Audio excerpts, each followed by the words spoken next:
weekly publication of independent political and economic news analysis by the economist Jargal. Our gazette is published in Mongolian, English, Japanese, and Russian.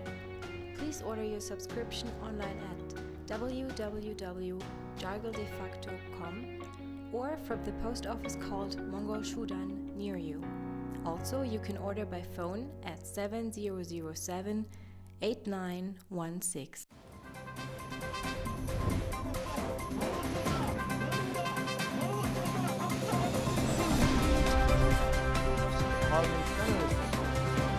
One is the fund of future.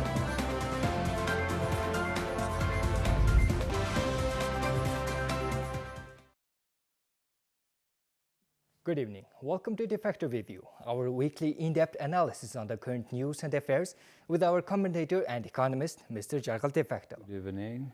And I'm your host, Namsrazid. You can join in on our conversation on MNB World Facebook page and on Twitter with #Jargal_Defacto. Now let's see our topics for today.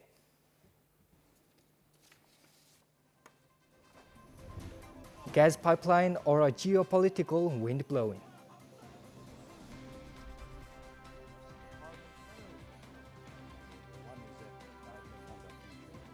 Econovirus and beneficial investments.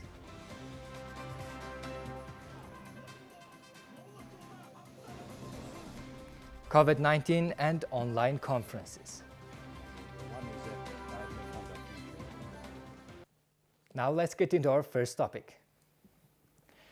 President Vladimir Putin met with the chairman of the board of directors of Gazprom on March 31st and was informed that the Sila Sibiri or Siberian Power 2 gas pipeline project, which will connect Russia to China through Mongolian land, will be profitable. Vladimir Putin commissioned the start of this mega project, and after this decision was made, the Mongolian National Security Council convened and appointed the members of a working group that will be led by the Deputy Prime Minister, Inktovshin.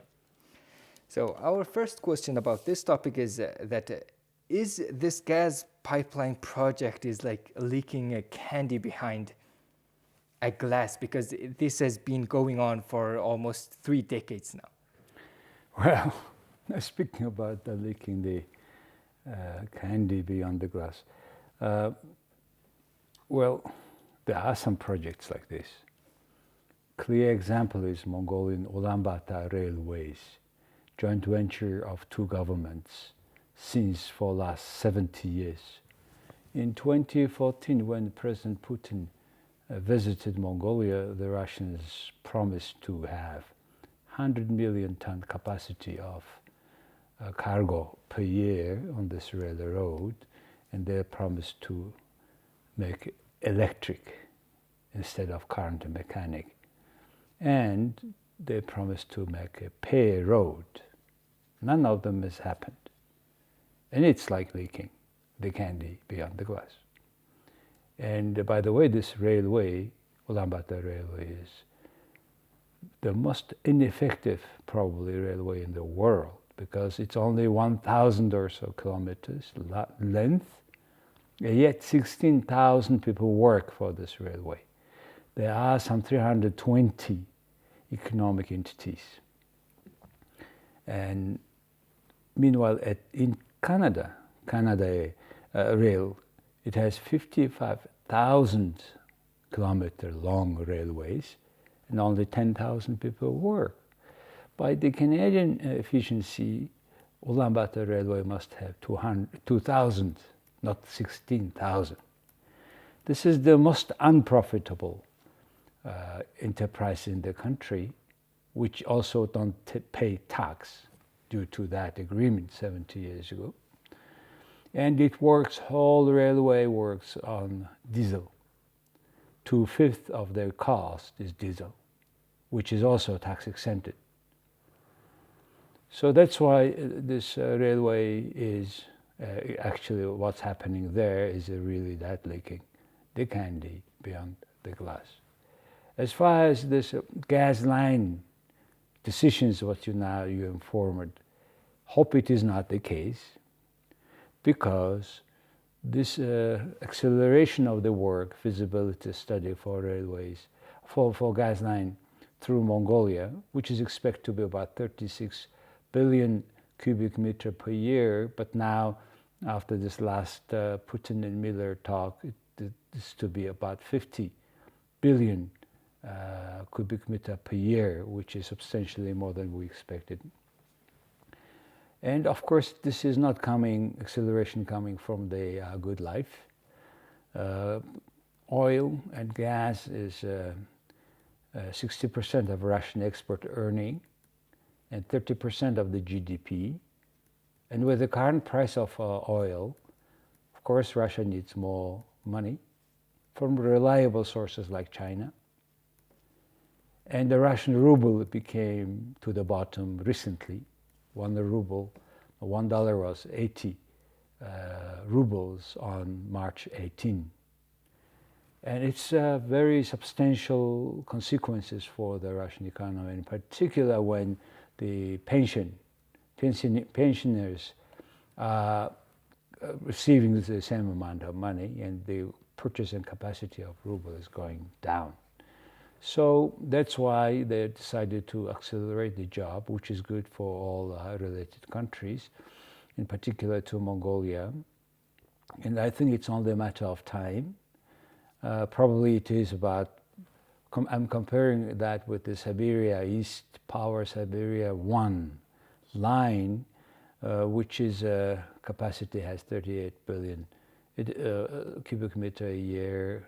It will take another 5 years to reach that capacity. And it's total $400 billion, the largest amount in between two countries, or maybe even in this part of the world contract. And yet they need the second one, which the preliminary was planning to do it through Altai between Mongolia and Kazakhstan, some 70 kilometers, a border of Russia with China, but it is too expensive. It's just all the way go to up to Altai Mountains, etc. So finally they decided, and the last December 5, when Prime Minister of Mongolia visited Russia, they have signed the memorandum, and now it looks like things starts. But now it's also organization matter. I think it's a good chance for Mongolia to be a lead in this project, because Russia will not probably have initially that about 10 billion or so US dollar to invest beforehand. China is waiting for what's happening. So maybe probably it's a matter of consortium between three state-owned companies, Gazprom Russia state-owned, CNBC, Petroleum China. This also China Petroleum Company is also state-owned, probably to play that much a role and have size relatively larger in Mongolia, probably Erdenes Mongol. So these three companies most probably will make own kind of consortium or corporations, and I think Mongolia can play the lead role to raise money on the capital market better than Russia and China. So a working group was established by the National Security Council, and as you said, Mongolia needs to lead this project. So what would you advise to this working group? Well, recently I observed, it turned out it is a long time going on, this Mongolian Security Council, National Security Council of Mongolia, is starting to play a role of government. Like Mongolia is like, I feel, two cabinets, because this working so-called group will have member general secretary of that council, Khan Sukh, and the foreign minister, finance minister. Instead of giving all this delegations or allowing the executive power, the cabinet doing the project, somehow the president is involved, and it is not very good sign. Why? Because since Inkbayar president, I think that this become a habit, and Inkbayar, and that time a city mayor went to prison because he was giving at a lower price some hotel to Inkbayar relatives. Then later on, Saikhan Bilek prime minister signed Dubai contract, signed 49% agreement with Russia, etc. And beyond turned out the president. And now this large project, again beyond the president, faces cabinet, etc. I think it is not very good directions for a democratic country democratic parliamentarian country like Mongolia, where one person is starting to make a decisive, important decisions in this kind of things. Because executive power in Mongolia is cabinet, and our president has a symbolic role, symbol of unity of the nations. So we need to be careful also, all those in Mongolia, particularly civil societies, to watch, because they do something they are not supposed to do. I mean, they're present power. So will there be any geopolitical risks, and will there be any other risks unrelated to this? Look, this is one of the largest projects, but let's say if it is around, say, $8 billion US project, which is most probably, then it's a half of our economy. And this large project will certainly have a risk if we don't say we raise money from capital market and we don't pay on time. It's going to be a problem. So, and it depends on the years, how long this consortium will work first. This is the risk. Second, historically, relations in between China and Russia was not like this today, friendly. They had a bad time, good time, but 70 years of, many years of dislike of each other. Even at the end of 70s, they had a war on Daman Island. So the question is, what happens if these two giants don't like each other one day, and one they refuse to send oil, gas, the other refuse to receive? What we shall do with this empty 1,000 kilometer long, more than 1 meter diameter line? So, and will we have a right to stop it, throw it away? So this is another estimation of, like any feasibility study, we should have the bad times into consideration. So that's the second. The third risk about the wildlife ecological impact of the pipeline. Can we allow them? What kind of freedom this wildlife of Mongolia will have with this pipe? It certainly is not to be isolated or separated, divided, their life. We should guarantee them the free movement through the country. The other thing is, what is it for local herdsmen that pipe goes through his pasture land? Will it be the same pattern like a royalty in Mongolia, where they are not paying on time to this local people? As a result, now they hate mining, etc. So this is a third concern, I think. The fourth is, these two giants don't depend on Mongolia. We depend on them. What does it mean? It means that here it should be more or less equal participation, at least in terms of raising fund, managing, etc. So that both sides have a responsibility equally if the things don't go. The last one is, I think, we should privatize Mongolian Ulaanbaatar Railway before this gas pipeline goes in action, because we don't want to have two state-owned railways kind of projects where we have a hardly deal with this kind of a loss I just described earlier. Okay, so thank you for that. Now let's get into our second topic for today. Head of the Ulaanbaatar Urban Landscaping Department, Mr. Byamtorj, announced last Tuesday that landscaping of 1.6 hectares of urban park situated in the south of Sukhpatar Square will begin. A fence was installed around the Sukhpatar Square garden on April 1st, and the closure of park was heavily criticized on social media. City officials says a musical fountain, a bike path, and 2 public toilets will be built for the park.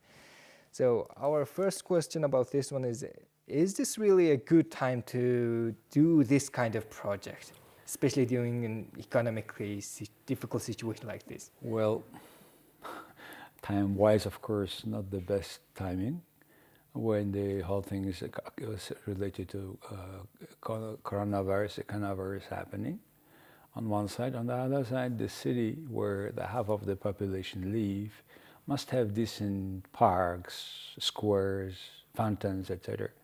But however, I saw the video project of video of the project made by city authority. Looks very good in summertime, but all fountains looks very say darky in wintertime. 9 months a year, it is becoming sometimes a place where the waste trash people, and it looks very bad because it's very cold place. Only 4 months or so you can have a water not frozen.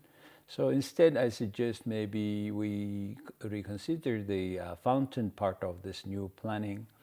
Maybe in case we do, maybe probably we have a kind of pond or a small lake, mostly used from taken from the rainwater, maybe other surface water to the this small lake, and that lake can be used in winter when it's frozen as like a skating area. So that would be, I think, more smarter decisions than the fountains, in particular just in front of Sukhbata Square, which is the main and central and local and focal square of Mongolia, Ulaanbaatar. So the mayor himself said that the green area development in Ulaanbaatar city is becoming way too much political. So is this true? Well, it was political. And by the way, we should thank this current mayor, Amar Sekhan, for getting back this square we talk about, the park we talk about, and along with many others, some 10 or so parks of Ulaanbaatar city, which was given for the to the Ulaanbaatar Bank by the previous mayor Munkbayar, just before a day before Nadam. Somehow that guy was giving our all parks. Not only they have given our lands, Ulaanbaatar lands, under the table, making only themselves rich. But this current mayor finally made decisions, and he took back, and he stopped that decisions. The south part of Sukhbata Square parking, but now public parking. It was private parking by that guy, and now, but still, he's changing the planning related to the park in front of that parking. So unfortunately, really, these are very become political issues, because Ulaanbaatar citizens now don't much trust in mayorship and mayors and Ulaanbaatar city leadership, because they have been it is those people they were sitting before, sold our several parks we had before. We had a good park on the river. It's not the river now, but in the winter, summer, only a few months it is a river. On the Russian Culture Center, it was a huge park, and now it is an apartment building. Then it was also another big park nearby Moscow building on the way to west, on Peace Avenue, etc., etc. We have lost many. They have stolen our lands. So that time, when I was writing a lot about that time Mongol Ulaanbaatar people were staying like a fish, silent, and silent if they catch it, fry it. But nowadays, the modern new generation not going to be a fish, looks like. That's why they are fighting for protecting the current park in the center of Ulaanbaatar. So critics say that the city's administration often make bad and poorly decisions like this, and just abandon the project after they are being opposed or being criticized. So what should be done to make them held accountable for this? When we talk about democracy in terms of this kind of property like Ulaanbaatar, they put the cart before the horse. They make decisions and they announce it. They will do it this and that. In normal democracies, this kind of project, which is touching a life of many people, whole Ulaanbaatar city, it should be discussed a year before they make decisions, like in many normal civilized cities do.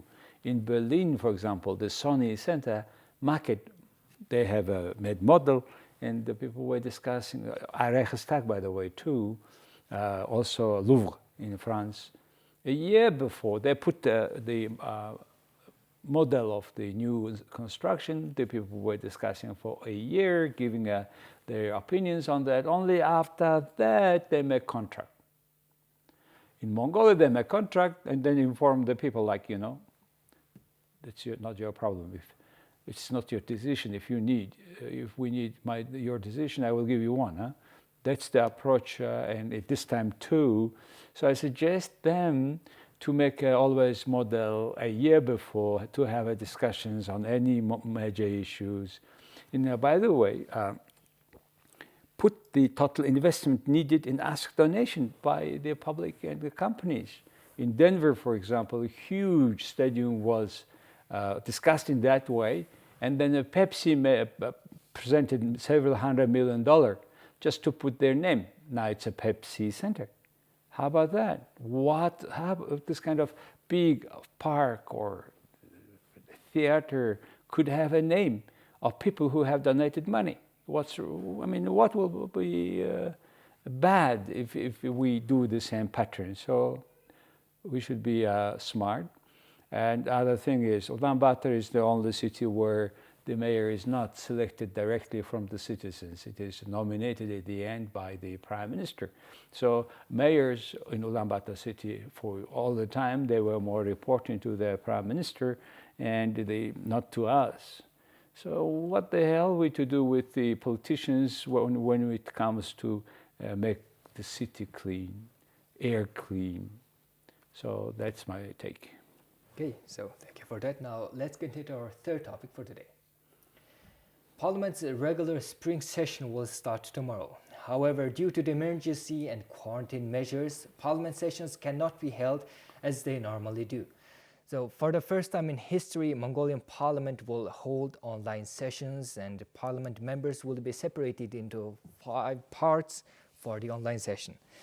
So our first question is that, are online sessions risky, and how is coronavirus boosting the transition to digital spaces, even in all places like Parliament, and then regular companies are also holding online sessions? There is an old saying that nothing bad happens without good things. That's what is the case. Finally, this Parliament can have online sessions or digital conference, which is good. They could do it way earlier. Some countries, governments do the government meeting online. So Estonia, for example, they do.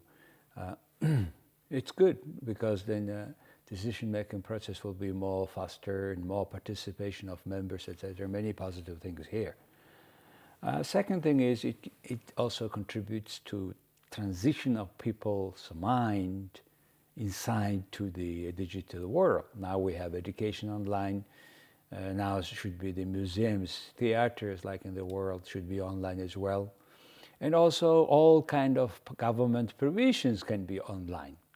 What is stopping us? It's digital signature law.